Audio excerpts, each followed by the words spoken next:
أنا بنتي حطتني في حتة موقف وإحنا في النادي وهي في الكيدز اريا وأنا شايفاها هي بتلعب مع الولاد، فجأة لقيتها زقت الولد ووقعته. في لحظة لقينا باباه جاي علينا، أنا بخبي وشي من الإحراج، بعدين لقيت عمه جه علينا بقول لها قولي له سوري يا حبيبتي للولد، ولا كأني بكلمها مشت وسابتني، خلتني في نص هدومي في وسط الناس. يعني دلوقتي الحل مع قلة الذوق دي ايه؟ يعني انا المفروض اعيد تربيتها من اول وجديد؟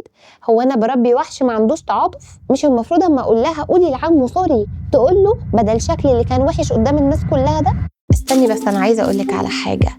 اجبارك على ان تخلي ابنك يقول سوري هو هنا مش بيعلمه الادب والاحترام، ده بيعلمه النفاق الاجتماعي والكذب كمان.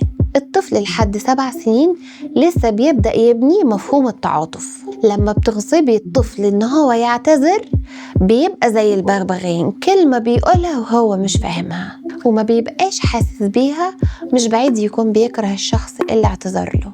يعني انا دلوقتي اخليها تضرب العيال وما تعتذرش؟ لا طبعا، انا ما قلتش كده. علميه الاصلاح بدل الاعتذار اللفظي. قولي له مثلا انت خبطته ووجعته والخبطه كبيره شويه، ايه رايك نجيب له تلجة؟ ولا ايه رايك نساعده ازاي؟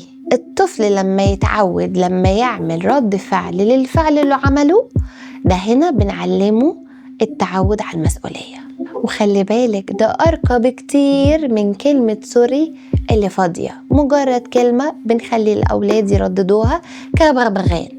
وافتكري دايما الطفل مش عايز أم مثالية، الطفل عايز أم واعية.